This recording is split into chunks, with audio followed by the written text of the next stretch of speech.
First of all, I'll just introduce myself. Good morning.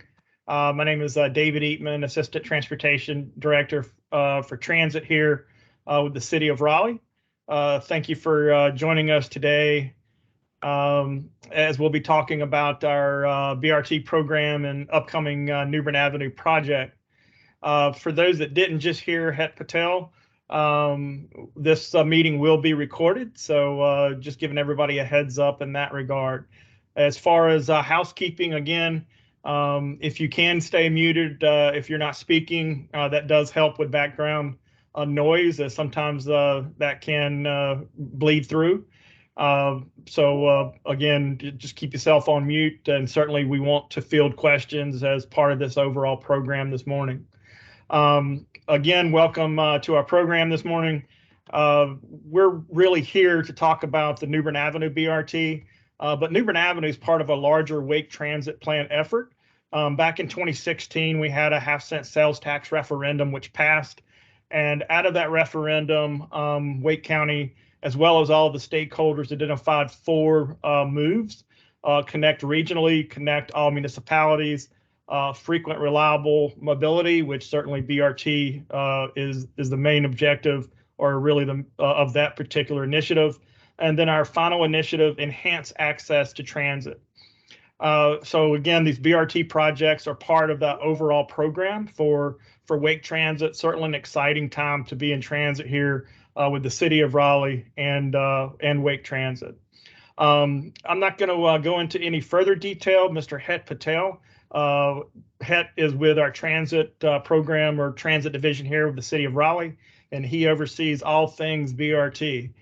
So Het, I'm going to let you go ahead and run through maybe the agenda and start with the presentation. Thank you, everyone. Thanks, David. Good morning, everyone. My name is Het Patel. Ben, actually, can you go back to the last slide? Yeah. Het Patel, Program Manager on the Wake Bus Rapid Transit Program. As we're still getting people admitted into the meeting, we did want to say, although we had registrations for this event, if you could put your name and organization in the chat so that we could kind of monitor that attendee list as well as the registration. And at the end of the meeting, I'll kind of put out some other logistical information for our in-person event that we're planning in January. So there may be some opportunities there as well. So I'll highlight that at the end of our meeting. I also want to go through and just quickly introduce everyone else that will be speaking today.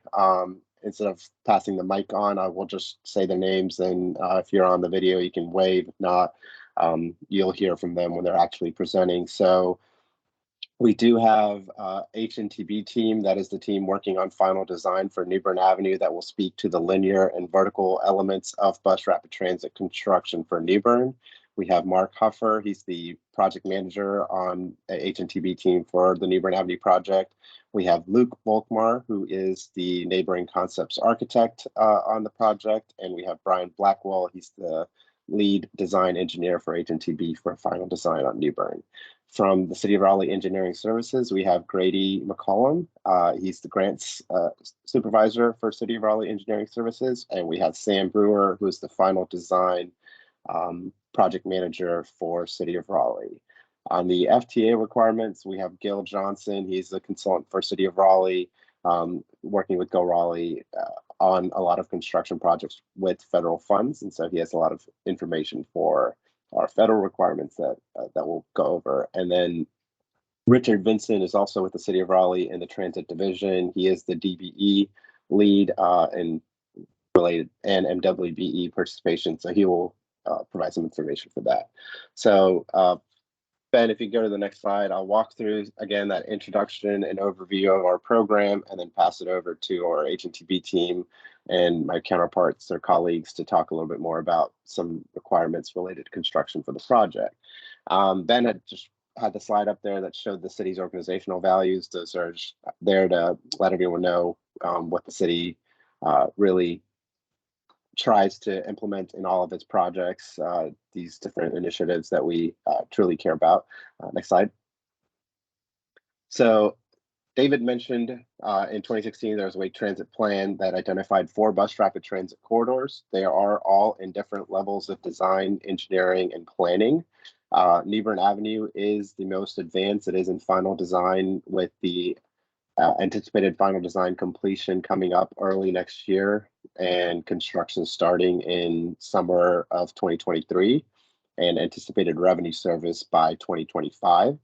The southern and western corridors are in preliminary design at about 10% design. We are moving towards final design for those in upcoming years.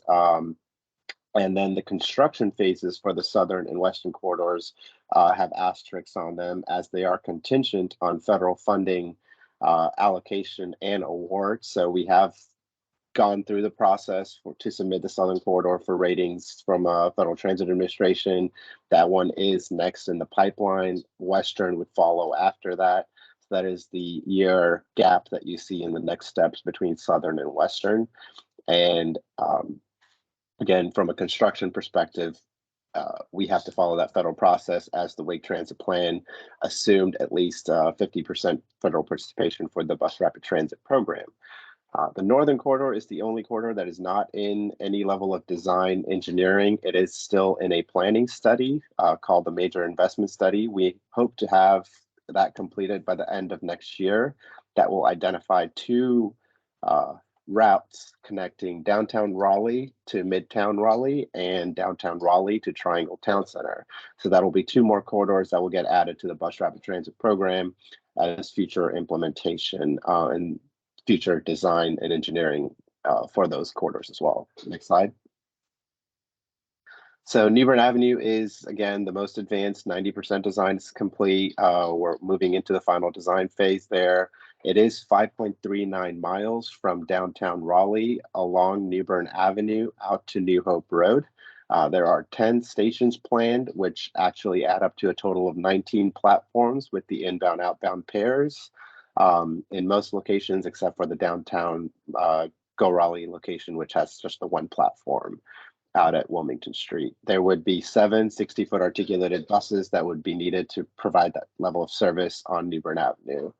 And again, 3.3 miles of that corridor will be in dedicated lanes. So that is dedicated lanes along the right side of the curb for downtown and the one-way pairs on New Bern and Edenton, and will be dedicated lanes in the median running transit way along New Bern from Pool Road out to Sunnybrook. Next slide. Southern corridor is about 5.1 miles, and 3.8 miles of the corridor are anticipated to be in dedicated lanes. Again, this is only at 10% design, so this is kind of subject to change as we continue to advance design for the corridor. It does connect downtown Raleigh to the Walmart at Rupert Road in the town of Garner through Garner Station Boulevard. There is a South Wilmington Street extension, which is a new roadway facility that's been on the City of Raleigh Streets plan. That's the dotted line there you see on the map. That would be a part of the New Bern, or part of the Southern Corridor construction. And the Southern Corridor would have also 10 stations, with 9 of the stations being new. Again, with us only being at 10% design, we haven't finalized the station typologies for the corridor, so we don't know if there will be split island stations, meaning that there may be more than 1 platform at each one of those stations. It also will require 7 60-foot articulated buses to provide that level of service for the Southern BRT corridor. Next slide. The Western Corridor is the longest corridor in the BRT program at the moment until we have the Northern Corridor routes identified. That may become a longer corridor at that point, but currently the connection from downtown Raleigh to downtown Cary along Western Boulevard to Carytown Boulevard, Maynard, Chatham, going into downtown Cary is approximately 12 miles. 20 stations are anticipated for the Western Corridor. Again, this one also being at 10% design, we do not have that level of detail on the station typologies to understand if there will be more than 1 platform in each one of those station locations. It does need 10 60-foot articulated buses to provide that level of service on the Western Corridor. And I would highlight also the Western Corridor has a dotted line, which is the Western Boulevard extension that's also been on the City of Raleigh Streets plan for a long time. That would be a new roadway facility that would have dedicated lanes for the buses as well as general purpose lanes and bike ped infrastructure. Next slide. The Northern Corridor is the last of the 4 corridors, and it's in a planning study called the Major Investment Study.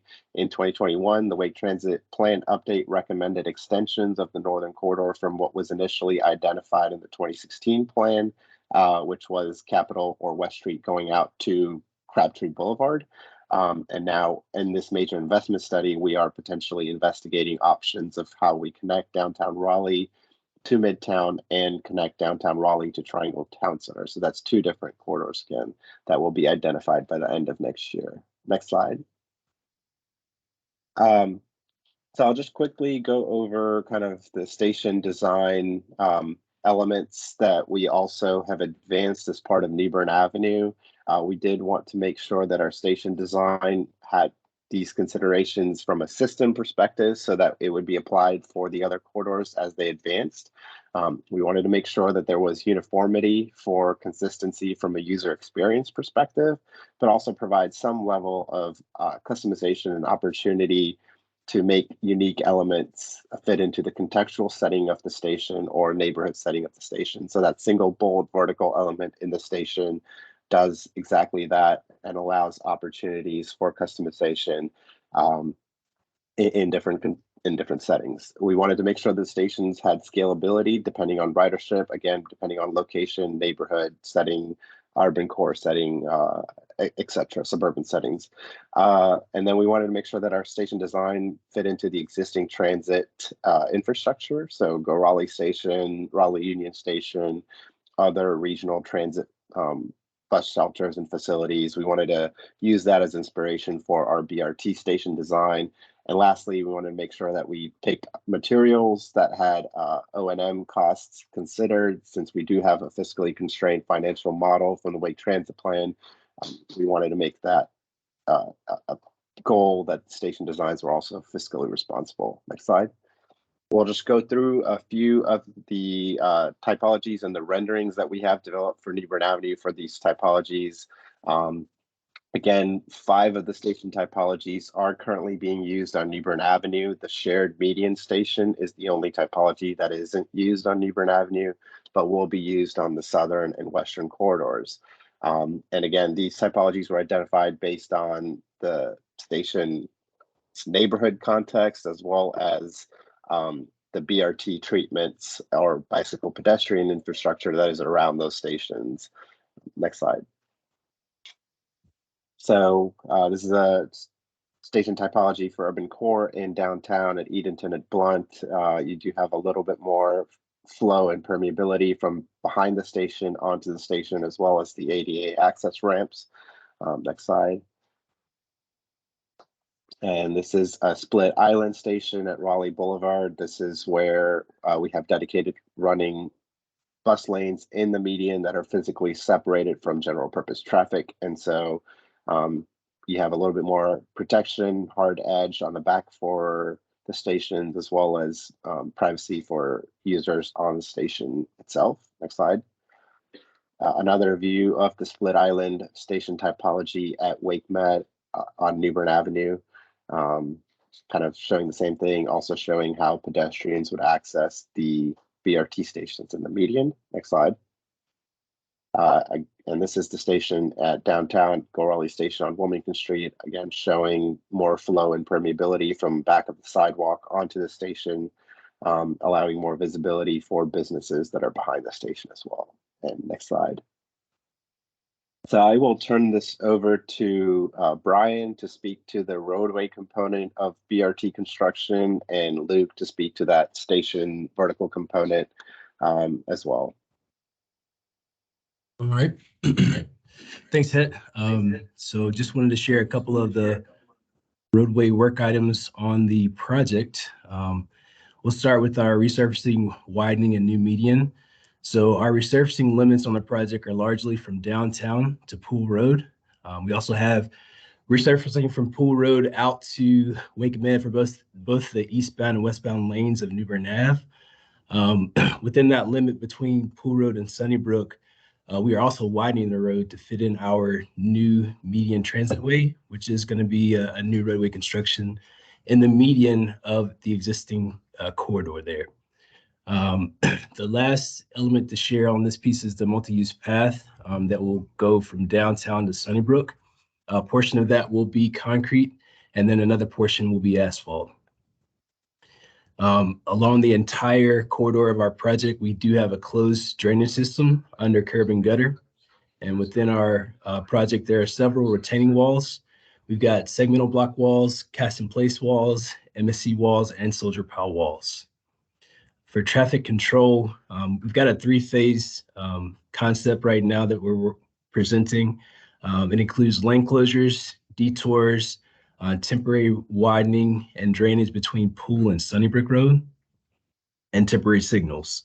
It also has pedestrian and transit accommodations for the temporary stops.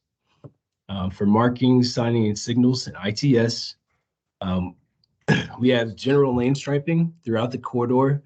Specific to BRT, we have red striping for the dedicated transit lanes. And for pedestrians, we have green striping for bike lane markings. With our signs, a lot of them in the downtown area are being relocated, and we do have some larger guide signs out east of the project. For signals, we have a lot of general traffic signals on the project and the newer transit signals that will be installed.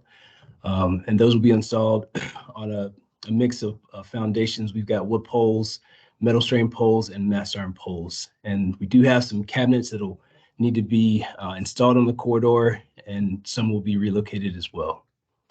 ITS, we have buried conduit and bridge mounted conduit, and we'll be pulling fiber and power throughout the limits of the project for that.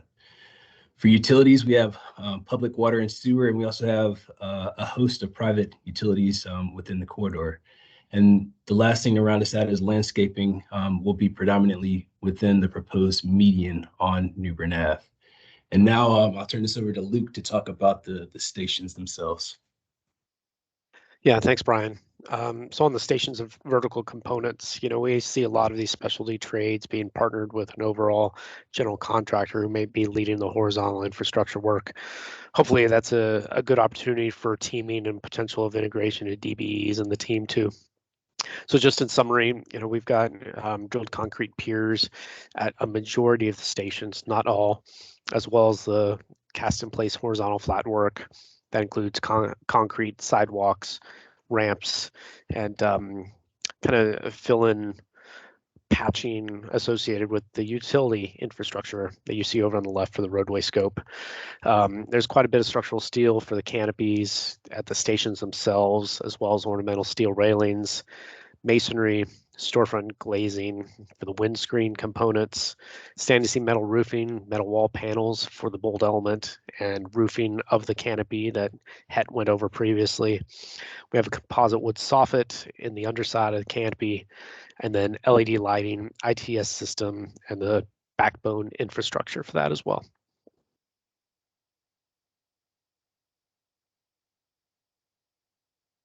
And we'll turn it over to Grady or Sam here to speak through the City of Raleigh requirements on construction projects for the project management software used. Hey, good morning. So I just wanted to kind of really quick, just, a lot of you guys have done construction with the city, but just wanted to make sure that everybody's aware that we are using eBuilder project management software for all of our construction projects now, and our design project as those projects get going as well. So that'll have all of your pay apps, all of your inspector daily reports, all your RFIs, submittals, contracts, change orders, all of that's going to go through eBuilder. In the line items for the bid, there will be a eBuilder license so that it'll be paid for through the construction bid for the city. And that'll be for the prime. So we'll just have the prime's responsibility will be to submit any of these documents for their subs as well through eBuilder. So just wanted to make sure everybody was aware of that, and that that was the route we were going for all of our projects, whether they be construction or design, going forward. And just wanted to make sure people new about it, and we do offer some training for that software so that you guys don't have to figure it out on the fly, and we'll offer that. We'll probably try to do the size of this project, try to tie that up with the start of this construction.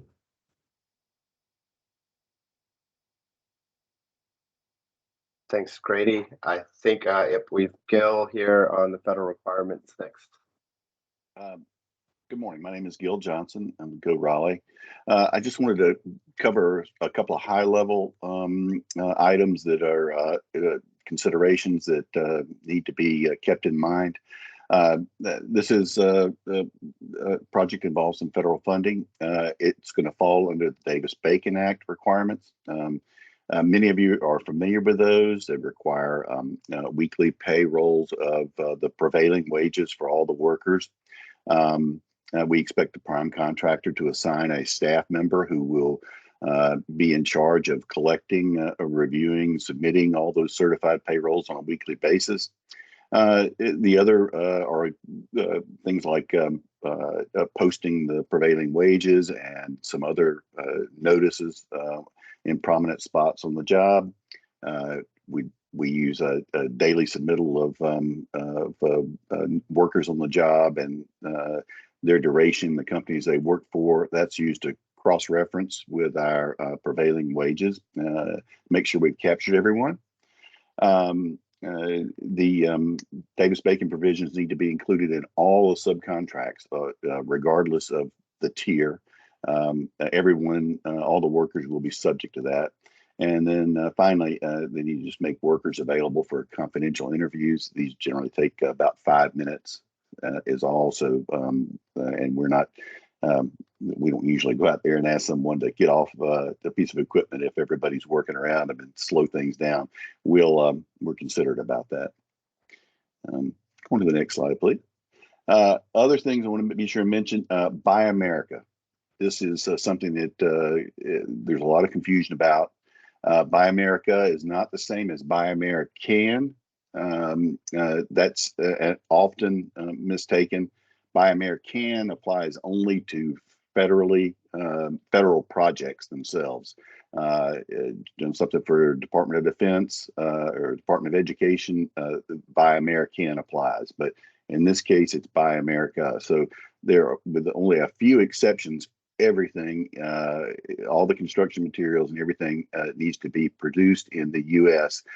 That includes U.S. territories, Puerto Rico, Guam, U.S. Virgin Islands. Those are also a part of the United States, and they count as well. So those manufactured goods need to be 100% produced in the U.S. Other requirements I just want to make you aware of, registration through sam.gov. That's a requirement in there. It's a free registration. I would encourage everybody to, if you're not registered with SAM, to do so. Encourage your subcontractors to do so as well. It's free, so there's no cost for that. You can also look up prevailing wages through the sam.gov website, and you'll get an idea about what those would be. They're going to be updated after the first of the year, so what you might find on there will be different from what will be in the bid package. And the last thing is that payments to all the subs are required to be made within 7 days of receipt of the prime's payments, and that is something that we check on with each subsequent pay application to make sure that that's been complied with. That's it. Thank you. And Richard to talk about DBE. Thanks, Ed. Good morning. My name is Richard Vinson. I'm the Disadvantaged Business Enterprise Liaison Officer. Go Raleigh's DBE program has a goal of 13%, and the overall program seeks to ensure non-discrimination in the award and administration of federal contracts within the Go Raleigh program, and to create a level playing field on which DBEs can compete fairly with those federal contracts. DBE is different than HUB or NWBE. They have a process in which firms can get DBE certified through NCDOT. They can get certified, through NCDOT, and the firms have to be on the NCDOT DBE directory. The contact information is on the slide there. You get in contact with Benny Sloan so that you can make sure you fill out your DBE application. Thanks, Richard. So the next steps to our event here today, we are planning an in-person industry day after the holidays, mid-January. The location is yet to be determined. We do have a time that we are targeting at the moment in the afternoon on January 20th from 2:30 to 4. Once we do have more information about this information, we will definitely share a save the date invite similar to how we put the virtual industry day out there. And then in regards to upcoming procurements, we would be anticipating construction management CEI services by the end of this year, early next year for the Newbern Avenue project, and then construction bid once we've completed final design in late spring, early summer of 2023 for Newbern Avenue. I do want to highlight that our bus rapid transit corridors currently that are in design all are in NCDOT right away. So this construction project would be within NCDOT right away. That is kind of important from a coordination perspective for us. And so Newbern, South Wilmington Street, Western Boulevard are all NCDOT owned and maintained corridors. So at this point, we've gone through the presentation that we had for this morning, and we can just some additional logistics that I had mentioned. If you had not put in your name and organization in the chat for us to monitor the attendance, please do so. And if you are interested in a participant list, if you could email the contact that we had on the Save the Date, Ben Brewster, with whether you want to include yourself in that participant list or not, that gets shared out. I think we could share that with the rest of the participants, as well as we would share this presentation and a link to the recording of this video for the meeting for this morning. And at this point, I will open it up for questions.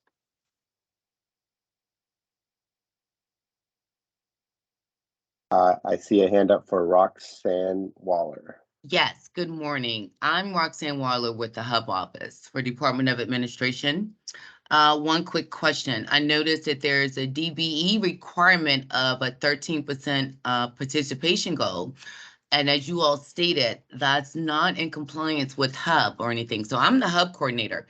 So is there a Hub requirement, or because it's going through DOT, not? So I just need a little more clarity on that, head, please.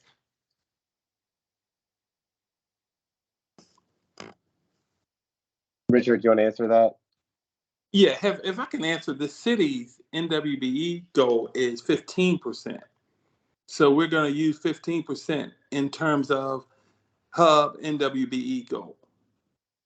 So that goal would fall up under 15%. Okay, so there is a Hub requirement. There isn't a Hub requirement, but the city's Hub goal. The city, okay. 15%. Yeah, I would say the requirement here. We do encourage and participate Hub firms with all of our contracts. Understood. I'm sorry, go on. Sorry, I was just going to add, I think the requirement's more specific to the federal components, since this is an FTA funded project as well. And so, David, I saw you come on as well. I don't know if you wanted to add anything else. And that's where the DB goal is 13 for the city of Raleigh.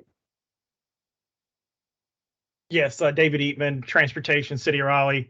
That's correct, Het. That is our primary goal for the federal participation, as this project is approximately 50% federal from the Federal Transit Administration.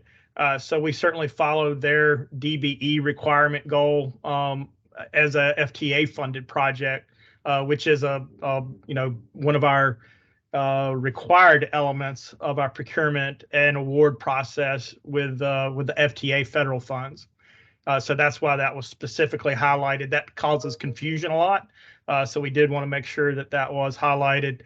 Certainly when we get into situations where hopefully not this project, but in some other projects, if we have limited DBEs available and limited participation, then we do have to audit those good faith efforts to make sure that even if we didn't meet the goal, that every effort was made possible to reach that goal. And sometimes that's just that DBE firms are booked and they can't bid or whatever. Again, we hope that we don't run into that situation here. I don't think we will. We certainly got vertical as well as horizontal elements, which I think will make this much more achievable. So yes, thanks, Het. Let me add one thing in there. We're also, many of the certified hubs may qualify for a DBE certification. And if there are any that can be identified, we would really like to work with them on getting that certification for them. And so if you can, anything you can do to assist us with identifying any hubs that may be qualified as DBEs, we'd love to help them out. Great. Thank you all for answering my question. I really appreciate it.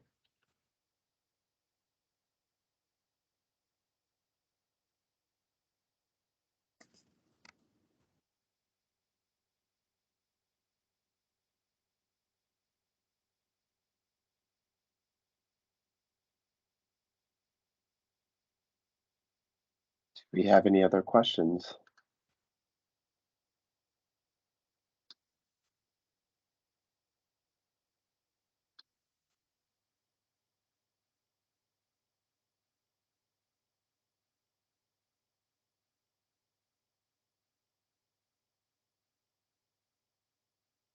Sounds like we don't. I guess everybody's ready to go Christmas shopping, Het.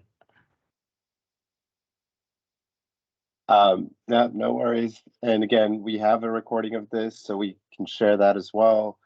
I will say the in-person industry day event does potentially have more information for the actual New Bern Avenue construction project. We wanted to keep this a little bit more high level on the overall program and then provide just a little bit of information on what's happening with New Bern Avenue. So I would definitely be on the lookout for that in-person event logistics once they're finalized, if you are interested. And so Het, just for not holding you to any particular date here, but just general time frame.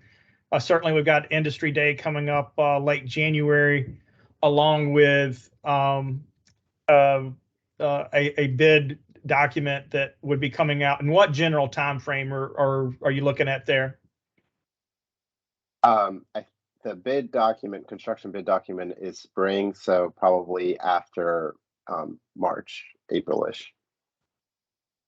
I just want to give people a general idea of that time frame there. So if everybody knows how quick this fall has gone by, because it seems like it was just Halloween a couple of weeks ago, that's going to get here a lot quicker than we think. So I just wanted to, again, we don't know the exact date, I understand, but just a general time frame there. That's great.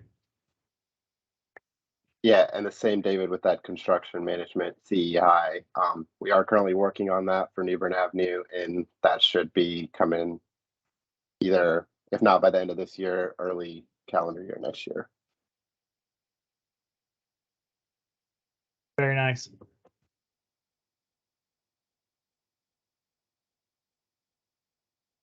All right, so David, do you have any closing remarks you want to make before we end the meeting for all?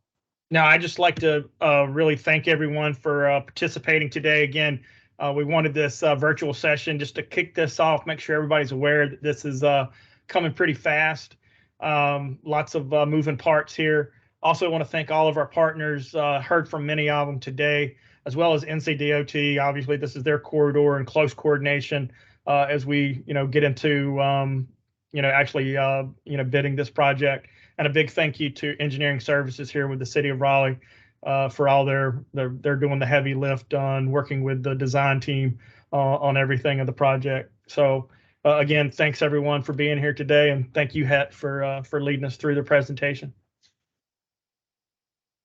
Thanks, everyone. Have a good morning. Thank you.